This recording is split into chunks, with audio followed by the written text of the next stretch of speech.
Hello friends, আমি Achanta two side কিচেনে আমরা নতুন রেসিপি শেয়ার করবো। সেটা হচ্ছে স্যালাড বানিয়ে দেখাবো। তো সেটা বানাতে কী পড়ানো লাগে আসুন দেখায়। তার একটা কথা বলে দিই, আমার চ্যানেলে একটু ছাড়া আছে। আমাদের যদি ভালো লেগে থাকে অবশ্যই লাইক কমেন্ট ও শেয়ার করবেন, বেশি বেশি করে শেয়ার করবেন। আর যদি আমার চ্যানেলে নতুন হয়ে থাকেন তাহলে প্লিজ সাবস্ক্রাইব করে দেবেন, নিচে বেল নোটিফিকেশনটা অন করে দেবেন যাতে আমার ভিডিও আপনাদের কাছে আগে পৌঁছে যায়। তাহলে চলুন স্যালাড বানাতে কী পড়ানো লাগে আসুন দেখাই।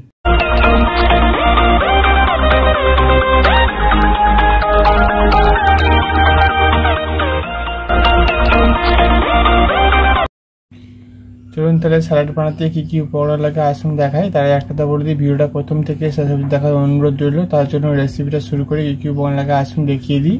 এখানে একটা গাজর নিয়ে নিয়েছি, একটা শসা নিয়ে নিয়েছি, লেবু নিয়েছি একটা, এখানে আমি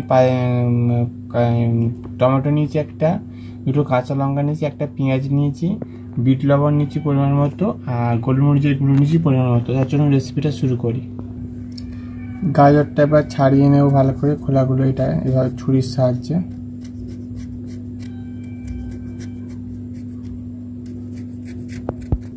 গাজরটা ছাড়িয়ে নিয়েছি, এবার আমি গোল গোল করে রাউন্ড শেপে কেটে নেব। এবার শসাটা ছাড়িয়ে নেব। এবার শসাটা ছাড়িয়ে নিয়েছি, এবার গোল গোল করে রাউন্ড করে কেটে নেব।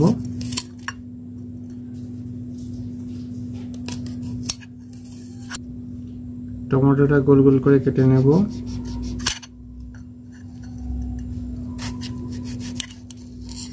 পেঁয়াজটা ছাড়িয়ে নেব, দিয়ে গোল গোল করে শেপ করে নেব। এবার লেবুটা গোল গোল করে কেটে নেব। দেখুন আমি সব সবজিগুলো গোল গোল করে রাউন্ড করে কেটে নিয়েছি। এবার আমি এর মধ্যে ভালো করে স্যালাড হিসেবে সাজিয়েও নিয়েছি। এর মধ্যে এবার আমি বিট লবণটা দিয়ে দেবো, ছড়িয়ে দেবো উপর দিয়ে। এবার গোলমরিচের গুঁড়োটা ছড়িয়ে দেবো হালকা করে। দেখুন আমার স্যালাড রেসিপিটা রেডি হয়ে গেছে।